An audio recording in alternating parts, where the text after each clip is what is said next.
Welcome to Unseen to Unstoppable, the podcast where we spotlight the voices that are reshaping their industries, communities, and lives with courage and authenticity. Today's guest is one of our own cover models of the Women's Quarterly magazine, Mafae Yunon-Belasco. Welcome. Hello, thank you for having me. So look, we're going to change it up a little bit. Normally I do a whole intro, but I'm going to let you, since you're the pageant queen, I'm going to let you introduce yourself, and then we'll kind of get into the interview. No problem. So my name is Mafae Yunon-Belasco. I always would like to start off that I am a child of God.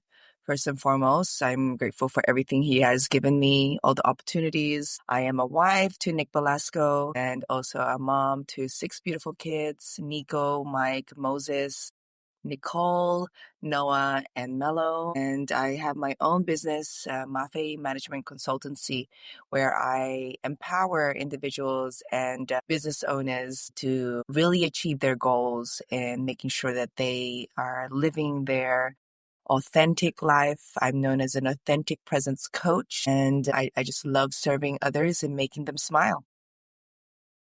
Mafae, what impressed me with you, it's not your crowns and your work that you do, which is impressive. But for me, I was like, oh my goodness, she has 6 Yeah, children. I know. I always surprise people with that. Tell me, I want to talk about that because I mean, Hmm. I struggle with the one and a half. Yeah, I have my son. Well, I have my one that I birthed, and then I have a bonus one. But then you right. have the 2 boys, and it was a struggle. Hmm. What are we doing here? My Yeah, goodness. so you really mentioned that, that gift title. You said bonus mom. I'm also a bonus mom. My Yes. 2 oldest boys were I was blessed with them when they were 3 and 1.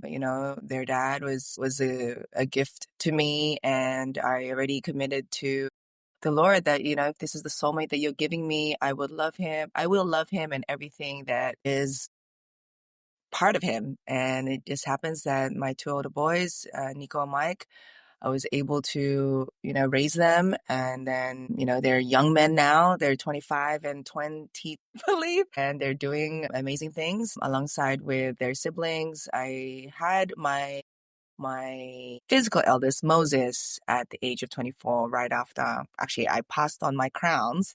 So God really made sure that I did things in order. And because it's funny, you'd be surprised. People will look at the timelines and they're like, "Oh my gosh, she was pregnant when she was in Miss World," and I'm just like, "Come on, guys, be real." I would have been disqualified if I was. But yeah, Nicole and Mike are my both bonus sons. Moses was born when I was 24, so I was a mother of 3 already at the age of 24. Looking back, I didn't know how I did it, but all of a sudden God just blessed me with the rest of their siblings. And, it was funny. When I was young, I was very maternal already. I love children. I think I put it out in the universe that I wanted 12 kids. So I guess God said, just have 6 and see how we go with that one. But I dedicate my work and, how I serve others for them because, actions speak louder than words with me, and I walk the talk. So I include them in all I do, all my events, and I even train them to be, empowered leaders. We did these exercises during the pandemic where I would give them, the opportunity to study a topic or, just find something to talk about. And every Sunday during the pandemic, they will present to me a presentation deck and they will talk about it. And it was really me training them to do public speaking and be confident with themselves. Fast forward, they now are not afraid to speak in front of the class. And my 3 older boys, they did interviews for scholarships, and I am 3 out of 6, Ilene, of scholarships right now. So I'm really on my knees praying to God, like, okay, all these trainings is working. So Right, right. yes, And that's interesting because that was actually one of my questions. So you've already kind of led into that right, as a mom of 6 future leaders, yes. how do you approach raising children with confidence, Mhm. character, passion in today's world? Well, that's the thing. I built my business, Mafae Management, because I enjoyed meeting and understanding other people's talents. And it just happened to dive into social media management. And so I was really interested on understanding the language of today's generation. And then I really dived deeper and saw the advantage and the challenges that the online space has. Me getting ahead of the game, just I now know how to connect with my children, and also, leading up to mentoring other parents, to making them understand that once you give that gadget to your child, you're actually opening the door to them walking out on the street, because having that gadget in your home is like, opening the door to other strangers coming into your house. So you have to understand how to navigate and also be part of your child's world.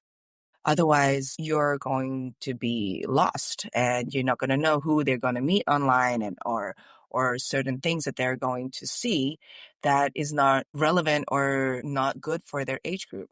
So for me, Mafia Management, apart from empowering my clients, I actually am also educating myself and making sure that I also guide my children on how to navigate online. And it's forever changing, right?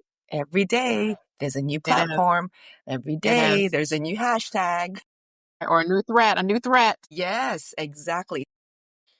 I really have open communications with my children. I make sure that they understand that, my husband and I are a safe space. They can ask us any questions, whether it's big or small, even if it's why the sky is blue, and that just opens up to other topics, about life. And I just love the fact that my children really communicate. And that's what I really want to also guide other parents or just other individuals, that communication is free, and I believe that's how we grew up. We didn't have any gadgets to, sit down and scroll, right? We were outside playing with the Right. dirt, the rocks, and, we loved it. Right. That's what we were swiping. But Right.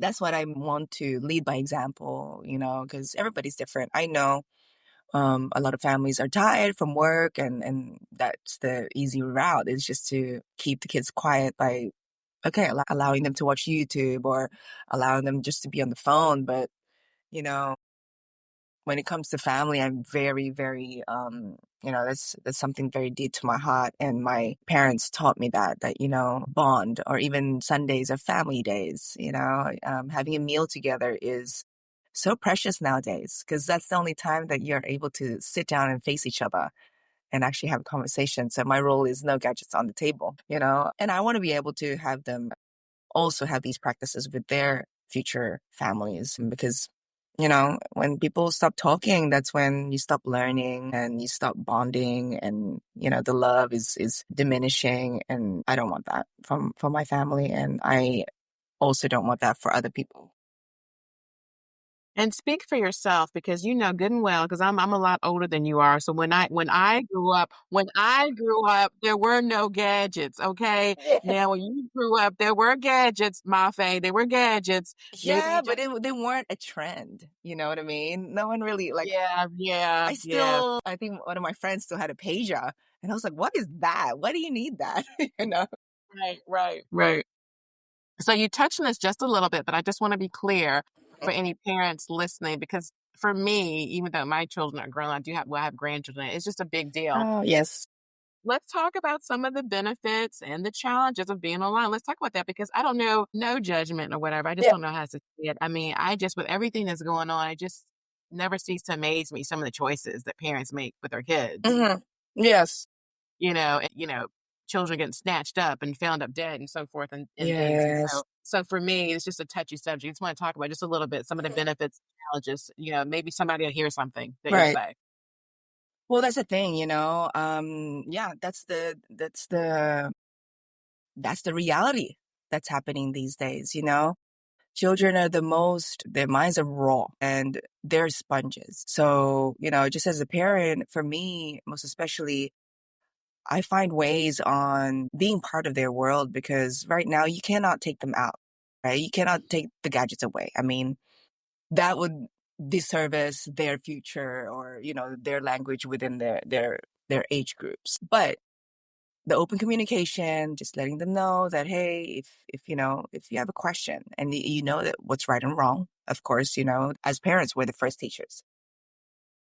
Whether we like it or not, we are the first teachers. And again, during the pandemic, I think that's when everybody really had that wake up call. All our kids were homeschooled. Thank goodness I was already in homeschooling with my children back in the Philippines. So we didn't have a transition.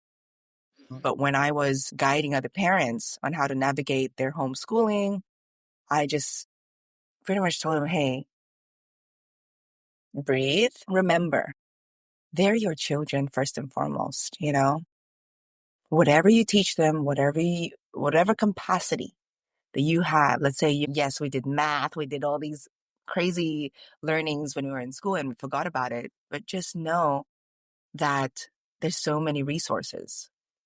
And whatever you can give your child, even if it's just telling them that you love them, that is huge for them.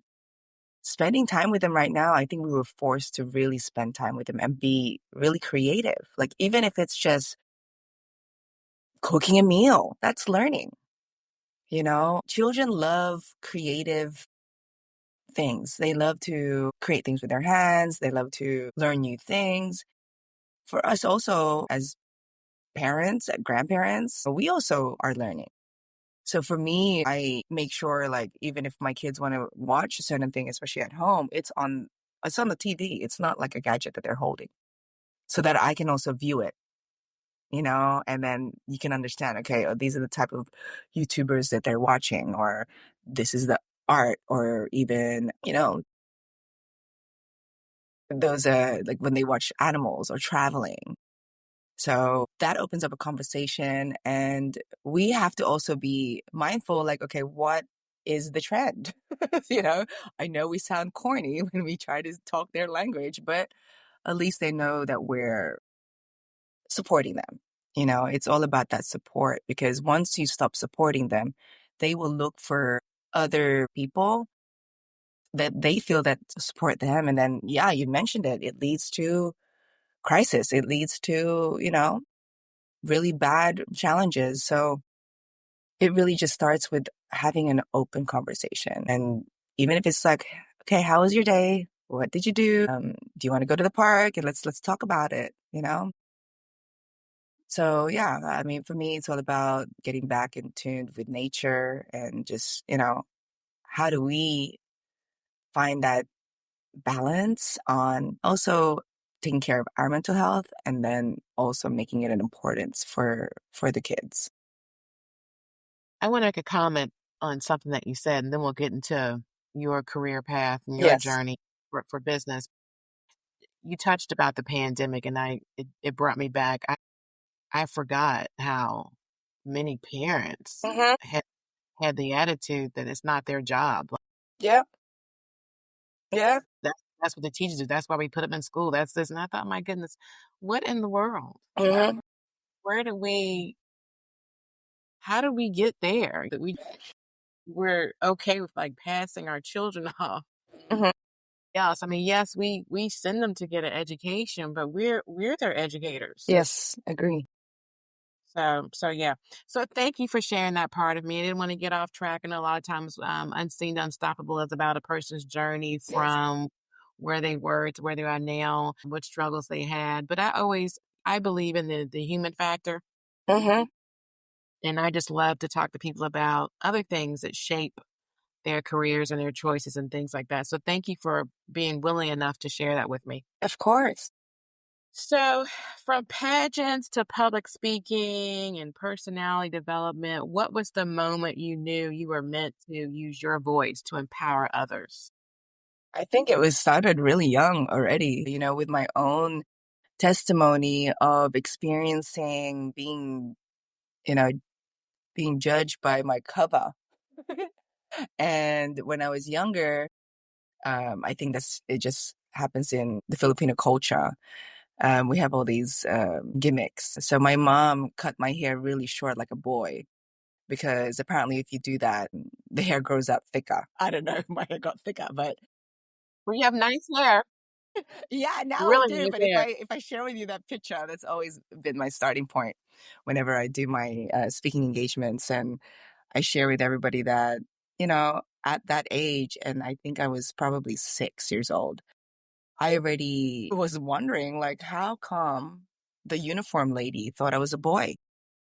She gave me a boy's uniform, and I walked in the classroom, and our neighbor asked my mom, like, why is Mafae wearing a boy's uniform? And she's like, what?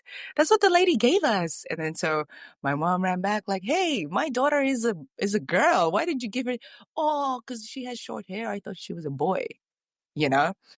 And I was just like, looking back, it's funny, right? But imagine up until today, of course, that's not allowed anymore, to be able to make a mistake like that. I always talk about, imagine if that really hit me real hard, that it affected the way that I looked at life.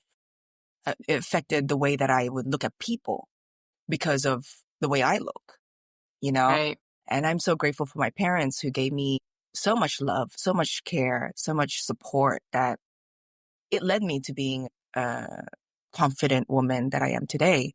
But looking back to that moment, I think about other people. I think about my children. I think about, okay, what if people say that to them? How are they going to take it? And I think that's where I really focus on giving so much love to others, giving so much love to my own family, to make sure that they feel that they're supported, because in this day and age, a lot of people don't feel that. And actually, I was going to share with you later on, but now I recently joined a nonprofit. They hired me as their regional director. They're called Friends Outside, and their mission is to support families and children, and also the incarcerated people, to give them programs to make them better. It's a Friends Outside is a second chance nonprofit, so we believe in second chances. And the more I dive in, it's like I've been doing this all my life, no matter what audience, is making people know that it's okay. Like, okay, we're human, we make mistakes, but you have a second chance. You have a chance in making yourself better. And I feel as though that every day for me is a gift. And I always tell my children and my husband is like, yesterday already happened. So whatever we were stressed about or complaining about, or, the good of it all, like, we'll take the good for the next day. Everything else, you have the chance today to be better. You have a chance to have a better conversation. And that nonprofit is in California. Yeah, so it's in California. Headquarters is in Stockton, and my team that I'm leading are all in Southern California. I just asked the location just because there's a young woman that I followed her career Mm-hmm. from when she was in college. Her father, I believe, I hope I'm not telling you wrong, her father was incarcerated. So she started this program. I don't know if it's scholarships or scholarships, anyhow. Mm-hmm. And she got, what is it, CNN Heroes thing? She was on that. She got chosen. Wow. No, I know. And just an incredible young Mm-hmm. woman, incredible story or whatever. But and she's gotten people like Magda Johnson, just different ones. I mean, she's like done this herself as a Mm-hmm. teenager. And I think she may have started when she was like, I don't know, 16 years old, started a corporation, Wow, that's amazing. and they work with, children whose parents are incarcerated. And That's so nice. I know, and I had never heard of that before. So that's why, not to take away from your shine with this Oh, project, but no. I'm just saying that that's why it hit me Mm-hmm. because I had never heard of anything like that because, a lot of times we don't know. We have our own path we're going through or whatever. And we don't think about what somebody else might be going through. But Exactly. I had never thought about that before, number one. But then number two, just how she was this teenager and she Mm-hmm. just, now she's in her teens or whatever. But That's anyhow, amazing. I wonder if it's related to the Avery Project, because that's also another nonprofit led by, a young woman whose parent was also incarcerated, and she saw how it was a difficult experience for Mhm. her and for other kids that would go to school, and then some people are just, a bit ignorant and will be like, where's your dad at? Right. They Where's do. your mom at? It's like, oh, come They on now. do. You already They know. So just do. leave him alone. But I know. it's I a nice know. support system, It and is. I'm so grateful to be part of this team. They wear their hearts on their shoulders, and I always thank God, like, thank you for always being guiding me and letting me be part of communities that really serve above and beyond. Right. And so your early wins in pageantry, how did that prepare you for your entrepreneurial journey that you're on now? Well, again, like my personal testimony, it wasn't easy. It's not easy. Every girl, every young man who joins these pageants, I know what they go through. And maybe it's not, the magnitude that my fellow queens and kings who joined in, the early 60s, 70s, 80s that did not have technology to support them, because nowadays our beauty queens or our candidates, they just send a text like, oh, does this makeup look good to their makeup artist? And then they get guide. We never got that. I didn't have a cell phone when I, represented. I really just went on my own and made sure that I had the confidence. During my time, I think there was like message boards. Like, they would have a website and that's where people comment.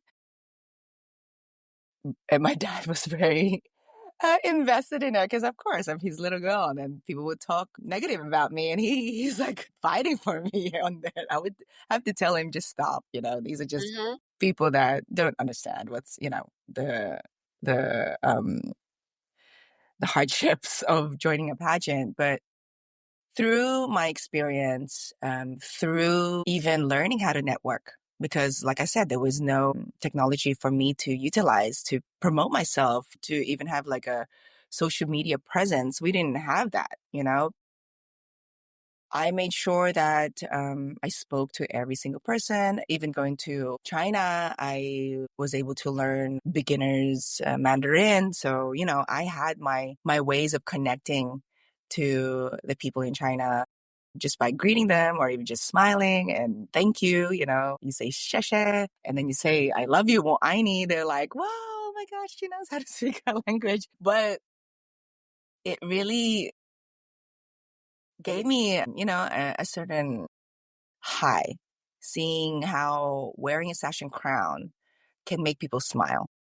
And at the same time, it opened a lot of doors. It helped me speak to decision makers. And that's where I was able to even help raise more funds for the less fortunate. That gave me the answer on knowing what my purpose was really, was to utilize my God-given talent, my voice, and speak for the voiceless. And also with that, I guess the next crown was Mafae Management. If you notice, my logo is a crown, and this is me passing on that crown.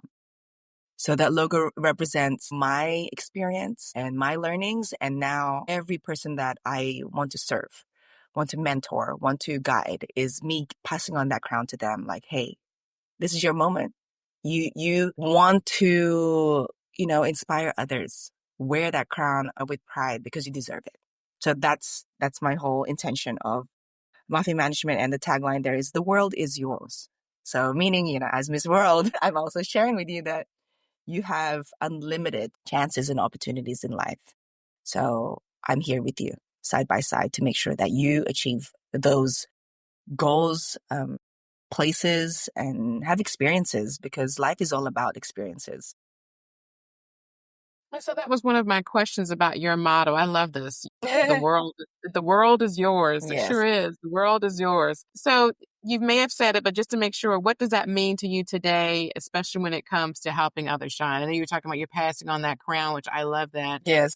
I noticed that in your logo, but I didn't know it meant that. So I Mhm. love that extra meaning. So if you would just want to elaborate that on just a little bit more. For sure. The world is yours is, like I said, just being able to represent my own family, my country, and, other young women that want to pursue the same thing that I did. I just say that, you got this. The world is waiting for you.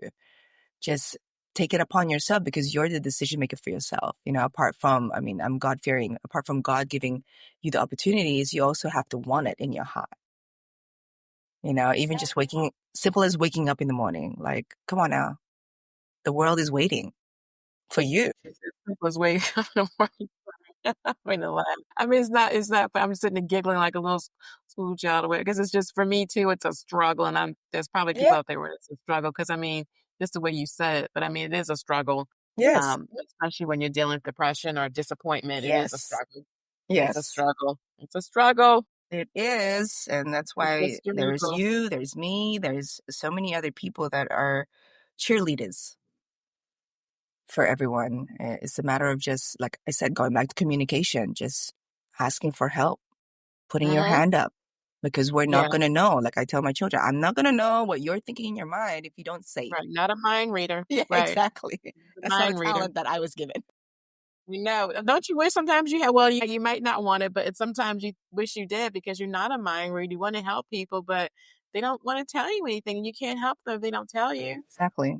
And this is that generation, there's two ways of seeing the strengths that this generation has, is that sometimes they overshare and sometimes they don't share at all. So I have a gripe with the whole oversharing thing because Yeah. I don't remember how long ago it was when I heard that. And I was like, you know what? I don't care. I'm going to be an overshare because before my mom got sick, Hmm. I was very tight lipped. Right. I just wasn't a talker about things, especially things like that, just try to figure it out on my own. But then I realized that it was through talking is where I got help. I got advice. I learned how to Hmm. do it. And so sometimes I find myself out and about and I'm saying this, I'm saying that, or whatever. And I feel like I'm okay with it. If I'm going to get labeled as a share, I'm fine because what's the alternative of me saying nothing? Exactly. So I told this one lady we were in a department store and I think her sister was trying to call her out for something similar. And I said, you know what? Don't own that. I said, because I feel like I get what people are saying about that, but I feel like they should stop saying that because so many people have committed suicide. Now what? What's your word for that now? Hmm. I just feel like some of the things we say, overshare, or whatever TMI, whatever things we put out there for people, Yeah. keeps people from not saying anything at all. Yeah. Yeah. So sometimes I feel like we need to be careful about that. But what are you going to do? It's out there. But as each one of us goes through, maybe we can kind of pass that on. So I passed that on to her. I was like, you keep saying whatever you need to say. I'd rather you talk Yeah. too much, not talk at all. You keep saying you Exactly. Yeah. keep saying because I I mean, agree. especially when you're going through trauma and you're taking because she was taking an elderly parent like I was, and it's just too much. It's Hmm. too much. And people don't understand, especially when they have Alzheimer's, like my mom and her mom did. It's too much because then you've got their personality, being put on you. You Hmm. got to have some sort of outlet because they're aggressive, they're angry, they're this and everything. So I guess maybe at some point we'll find some kind of middle of the road. But I just wanted to comment on the whole oversharing. So I hope somebody's listening. Don't feed into that hype. Go ahead, talk, talk, talk. Yes. Yes. Say something, say something, say something. Hmm. Agree. So you have all these hats you wear: coach, consultant, director, mother of six. How do you balance it all and stay connected to your purpose? Take Yeah. care of you. That's a loaded question because I really love to answer that one. People always ask me that, and I just say I just enjoy life. I make my moments fun. Working out is something that I value, even if it's like a 5-minute workout. I love the Insight Timer app. I listen to the Gong meditation, and there's also a 5-minute Gong meditation where I just close my eyes. I mean, whether you're at work or even at home, uh, I make sure that we are always outside when we get a chance, just breathing the fresh air. And, if you love what you do, you'll find the balance. And when I am overwhelmed, I call my mom. you know, when I hear her voice, since, I've been away from her since 2002, since I left the No. home, and until now, I'm based in California. They're in Australia, so I'm also her only daughter. I have two younger brothers, so we're really close, and I am grateful for technology for that now because I was going to ask you. Let's give a plug. Who's the phone carrier you use for that? so I use Viber app. Okay. So we use the Okay. video, what do you call it? The video, talk, like the video option there. Okay. But when I was in the Philippines, it helped me. We moved here in the US, it helped me as well. So, I make sure I touch base with them. I have a group chat with my parents, I have a group chat with my brothers in it. And I just feel connected with them because I intentionally make that connection each day. And I think that's one thing that I also want to share with everybody. Like, I know our lives are so busy, but a simple hello or a simple phone call or a message to your loved ones is huge, It is. Thank you because for that. Because it is. and it Thank you. helps you too, because it gives you that I need to check in with me. Like, because when you check in with your loved one, it makes you feel good. Because you sent me, I didn't mean to cut you off, but you sent me your cell number. And I was like, well, you sent me a number. And I was like, I wonder if it's their cell number so I could be like, hey, thinking about you checking, Yes, but yes. And that's an exercise I do with my participants. And if you want to even go deeper, Eileen, this is the best form of hyping up your positive hormones is gratitude. So there is this daily gratitude groups that I create after I do a mentorship. And each day you're just sharing what you're grateful for, like 3 things you're grateful for. And so any time of your day well, for me, I love to do it before I go to sleep because, you want to be able to have a great sleep, right? So your last thoughts is what you're grateful for that day. And so I message that out and I feel good when I wake up. But some people, they might want to do that one as soon as they wake up, but it's totally up to you.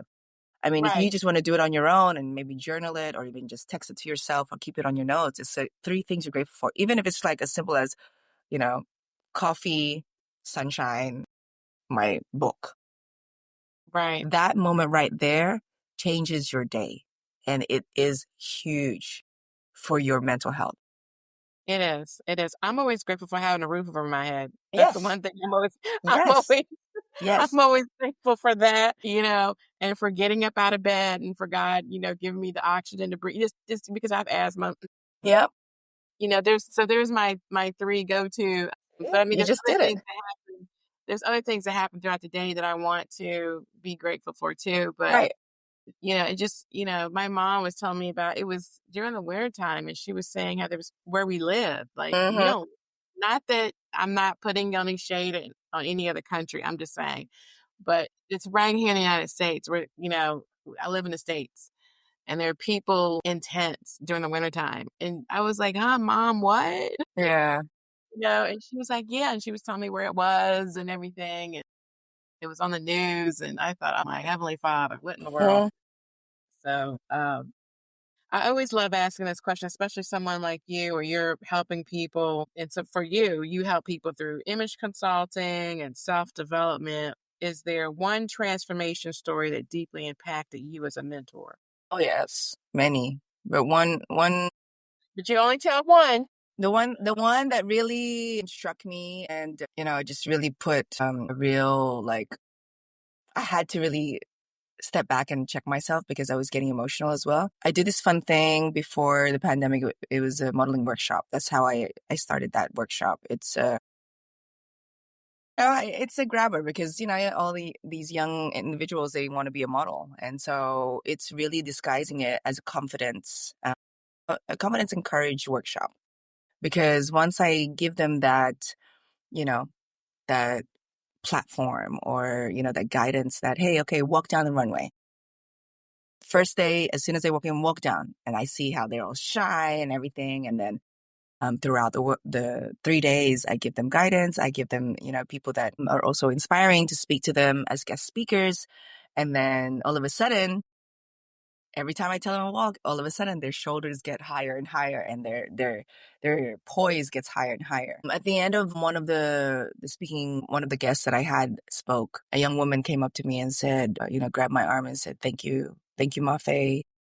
You really helped me. And then she started crying. She goes, "Oh, but I have a battle. I have a battle because when I leave the class and I go home, it's like I'm not gonna make it." And I'm like, "What do you mean by that?" It goes, and then she just held my hand even tighter. It's like, "If it wasn't for you, I wouldn't be here anymore." And now I look forward to our classes. I look forward to my classmates, And she pretty much said that, she's had so many attempts of suicide. And without my class, she would have been gone already. And that really struck a real big, like, when she was crying, I wanted to cry as well. But I told myself, get a hold of yourself because you are the strength for this girl right now. So I just let her cry. I said, let it out. This is holistic healing. I'm so grateful that you are sharing this with me. Because now I check in and fast forward, Ilene, now she is a mom. She found a career and she found her soulmate and she's a mom. And I was like, wow, Lord, thank you. Right? Right? How So does that make you feel? I bet your heart just yeah, melted. every time I see her post about her career and then about her child, it just, it definitely has a smile on my face. And I just keep looking at my children. I'm like, okay, this is You what we saved, we do. you saved a life. You saved a Yeah. life. See, you saved a life. And that's our family hashtag actually that we came up with even before the pandemic is, when I had a conversation with my children about the online space, allowing them to have their own social media. I said, every time you post something, I want you to think about who you're putting us, like who will see this and what kind of person you want to be smiling. Because we're not doctors, nurses, but we are also frontliners on social media, so we came up with the hashtag Save Lives Online. Thank you for that because I was going to ask it. I didn't want to interrupt, but I was like, I wonder if it's going to lead up to that. Yep. So this is so amazing. Yeah. Hashtag save lives Yep. online. And Okay. I want everybody to use that. I Yeah. want you to be mindful of what you share because you are sharing to the world, whether you have 1 million followers or 5 followers, people are seeing you, your thoughts, what you post is who you are. So also Mhm. be careful because you never know, colleges and career people are looking at social That's media right. That's because, right. Thank you for that. yeah, Thank you for that because I mentor college students. Thank you for that. They don't realize that people are looking at their Facebook, Instagram, LinkedIn, whatever the case may be. So thank you for that. Thank you for bringing that up. Go ahead. I'm sorry. Go ahead. and I managed a lot of talents before. Until now, I still guide some artists, but I tell them how they don't even ask for your set card or your profile or your resume. They're asking me, what is your Instagram account handle? Mhm. All these big brands, that's all they want to see. Like, how are you presenting yourself? Are you carrying, a beer can in your post, but then on your resume, you have a master's or a doctorate? Like, they're not even going to look at that anymore. They're going to look at that picture that you posted and like, no, I don't want that person representing me, you know? So just be mindful, everybody, with your social media because it can help you. It can really support your goals because that's how people get to know you before they actually talk to you. Right.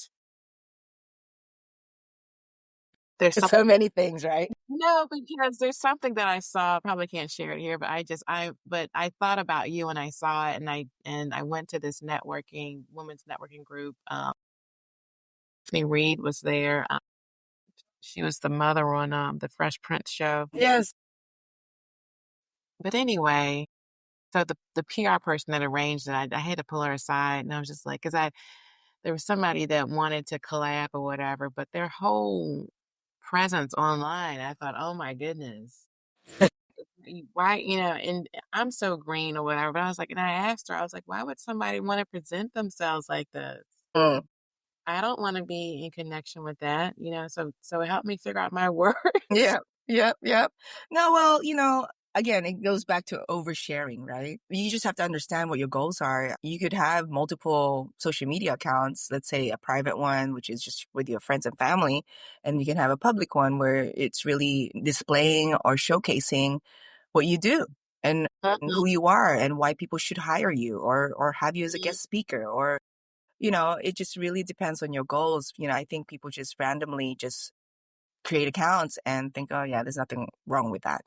But there's been moments where people actually lose their job because of what they post or, their preference. I know nowadays, especially in the corporate world, you cannot, you have to be inclusive. But then again, you as the individual also have to respect, that okay, I have to be presentable because I'm, also representing a very respectable company or even yourself. How do you Mhm. want people to respect you.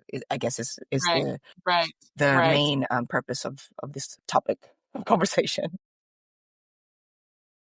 You We're know, we're going we're going to get off of it, and we're going to talk about hubby because we haven't talked about him, and he's such an integral role in you and your career. Mhm. Two of you have an awesome partnership. You work together across businesses, family, sports. What have you learned about that partnership and leadership from that dynamic of, the two of you together there? My husband.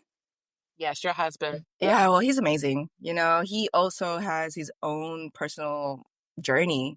I think the similar thing that we did was really leave our comfort zone to pursue our careers and our dreams.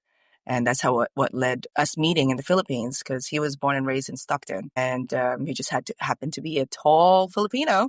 The professional league in the Philippines snatched him up. He was, I think, one of the first, I want to say, 10 Filipino Americans that were given an opportunity to play in the Philippines. And then that led him to even traveling the world and even having a moment in Malaysia, also in the Professional Asian League there. But his drive and his heart is huge. He is also at service for other people. He loves to mentor the youth. He loves to give his own testimonies. We both had that moment of culture shock in a way, because Mhm. moving back to the Philippines, we were considered foreigners to our fellow Filipinos, just because we dressed differently. And luckily enough for me, I understood the language because my parents made sure that that me and my brothers understand it. But Nick, he didn't understand it, so there were moments that his own teammates were swearing at him and he didn't even know. Wow. So we always had that support for each other. There was a small group of Phil foreigners that were out there when we were there. And so we just all kind of had, I guess at the time we didn't know it was like a support group, but it became more of a really good friendship group. And that's how we got to know each other. And just building our academy, our nonprofit in the Philippines. We had fun doing that because um, I am also a tennis player, so I love coaching tennis. That's my first love, and just the skills that I learned from sport alone. With tennis, you don't have a team, not unless you play doubles. So I learned a lot of my, I guess, independency and my decision making through that game. And for Nick, it was, just having the passion and drive of being a better human or a better athlete, or just, going through his journey led to also meeting decision makers in the Philippines that gave him opportunities and led him to his corporate job before we left to move to the US. And we've always dedicated our success, I guess, or our achievements into passing it on. So we love to speak in the provinces with the less fortunate families and the children. We love doing those basketball clinics for them.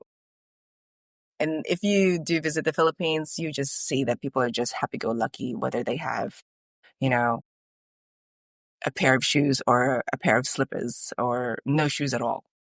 I knew you Yeah. were gonna say that. I love that. I mean, that's something that we all need to work on cultivating. It's just that type of gratitude right there, Yes. right there, right there, right there, right there. Hmm. I love that. You two are so amazing. Getting back to the theme of this podcast, Unseen to Unstoppable, because you personally have built an international presence through LinkedIn and other social media apps.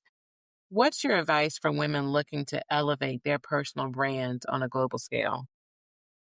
First and foremost, we talked about that, write it down. Like, what do you want to achieve? Because for me, like, it's anybody can have a presence online, but we have to be purposeful. We have to be intentional, you know? If you have done so many things, whether it's have written a book or you're about to write a book, those are the things that you share. Mhm. As an author or even a speaker, you want to be able to share that to other people, whether it's creating a podcast like this or just reaching out to other platforms, other business owners that already have podcasts so that you can have conversations. And even asking your own family, like, what do you think about me presenting myself like this? Because your own family know you through thick and thin. Mhm. They're Mhm. the ones that are going to give you those harsh or hard truth. Right, Right. And not everyone has that kind of family dynamic, but I get what you're saying. But like for you, Right. you're close knit, and so you could do that. But now, unfortunately, not everyone has that. But I get what you're saying. Go to somebody maybe close to You can to. choose your family too, you Well, know? that's true. Thank you for Our saying that. friends, Thank you for saying especially our that. best friends or our Mm, mentors become our right. family, There we go. Because you we know, got to because deceive.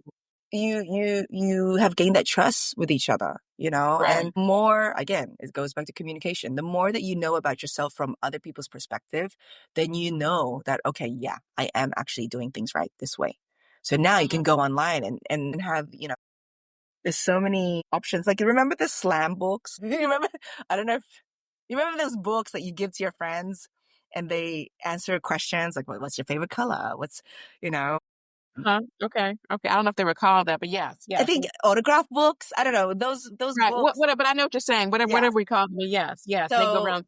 Right. that's Right. what you kind of do with your circle. And then Uh-huh. now when you go online, there's all those questions as well. Right. And then you're able to like create your bio in a very comfortable way for you.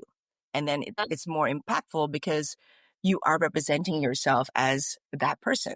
Like for me, Uh-huh. I put social media queen because I can finally say that I know a lot about social media. So, and I There am we also go. a queen of life, There we go. Social media queen. so I put that because someone said, no, Mafa, you're an authentic presence coach. I love that too. But for me, it's like I am identifying myself and am confident of myself that I can help people by Mm-hmm. titling myself this, Mm-hmm. and so that's when, wow, like as soon as I put that on, people do ask me questions like, how do I do this? Can you help me with this? Does this sound okay? And there's only, social media gives you minimal characters to play Right. with. So you also Right. have to be mindful of that, and we've got all these resources now. And I have nothing against, AI and chat GPT. I mean, that's our world now, but it's also up to Right. you to make the decision on editing the guide because chat GPT, AI, they're guides, Mm-hmm. Mm-hmm. but you also have to put your mind, body, and soul in those words. Right. But that's like with anything. I mean, people tend to go overboard, whether it's the people on TikTok eating, a whole tub of butter and stick of butter instead of, I mean, it was Yeah, that's not good. it was never meant for that. I'm not picking on anybody, but I'm saying, I mean, like something as simple as that. It's like, okay, put a little butter in your coffee, a tablespoon, whatever. But then you got people going overboard. And so I look at the whole AI, with the same thing. I was like, I had to tell one of my students because I mentor college students, I had to tell him, it's like, you can use it as a tool. You don't go overboard with use it Yes. as a tool. Yes. I personally, I like it to help it organize my thoughts, Mhm. and so that's what I use it for. But some people just go overboard. And then you've got, and so now, and when people do that, it gives something that have like with you with your kids with the internet. Now it's something bad. Mhm. It's bad because that's what somebody else, I'm doing my little quote fingers, the air quotes. That's what you've turned it into. Right. You've turned it into cell phones. People are dying. Are we going to go and persecute the person who brought cell phones into our life because we got people texting and driving? Oh, yeah. So I got on my soapbox. Hey, look, I'm going to take your advice. I'm going to tag myself the queen of the comeback. Yeah. Oh, I love that. I love that. Tell Claim it. somebody I have to hone in the fall down six, get up seven mentality. Yes. Oh my goodness. Oh my goodness. I love this. Listen, I know you have your motto, the world is yours, but I always ask everybody this. So if that's it, you can just tell me. But is there a favorite quote that keeps you grounded and motivated even through your toughest days? Or is it your motto that you've I put love out there? mottos, and yeah, the world is yours is one of my main ones, but the one that I learned when I was reading business books, imagine this. At 15 years old, I found this formula and I even used it for my question and answer for Miss World. It's time plus productivity equals success. Mm. If you know that Okay. formula, if you understand it well, everything you do, even as simple as brushing your teeth every day, you'll Oh my see the God. magnitude of the opportunities that you will gain. Because if you don't brush your teeth and then all of a sudden you go to a networking and a CEO sees how, okay, this woman right here is great. I want to get to know her. As soon as you open your mouth and you have bad breath, opportunity is gone. Right? It's funny, right? But that simple formula Even I always put that, and I always tell people this, and they always laugh. I'm like, yeah, if you don't brush your teeth, there goes your So promotion. funny. Sounds funny, but my father would loved you. He was the drill sergeant of the 82nd Yeah. Airborne drill sergeant, and he always would say, "Make your bed." Then Yep. you Yes. you've Yes. accomplished something for the day. Yes. Yeah, my Yes. 5-year-old, he knows. He's like the best bed maker now because Oh, oh, I oh, trained oh. him. Let me get my quarter ready and see if I can flip it off and So funny. let me This test is it so out. fun. Love this. Okay, so now where can our audience connect with you? Say it, plug it, Yes, and your yes, yes. Apart because your hubby from does stuff too. He's photography and things like that. Let's do Yeah, our plug. so apart from the Women's Quarterly magazine, I am grateful for being featured there. So you can grab a copy and then you will find all my details. And it's a great feature. I'm so grateful for Ilene for making that happen. But yes, I'm in all platforms, guys. Just search my name and you will find me because that's how intentional I am to make sure that I connect with every beautiful soul here. So I appreciate and I am grateful to be able to even have an opportunity to speak about my journey, my story, and it's forever changing. Thank you, because I feel bad. I was like, oh my goodness, she's got her 6 children, her husband, her this and this, It's all right. the time zone, So, so thank you for being gracious and being on here. I love you so much. You're the best thing that I Love can you think of. too. So thank you for being here today. Very, my pleasure. And thank everyone for tuning in to this episode to Unseen to Unstoppable. If today's conversation moved you, inspired you, or made you feel seen, don't keep it to yourself. Please like, follow, share. Send this episode to someone who needs it. And if you haven't already, be sure to subscribe and hit that download button so you never miss an episode. For more behind the scenes content, upcoming guests, and real talk, follow us on social media at Unseen to Unstoppable. That's Unseen, the number 2, Unstoppable. Until next time, stay bold, stay real, keep rising. You're not just unstoppable, you're unforgettable. I'm Ilene Carol, and this is Unseen to Unstoppable.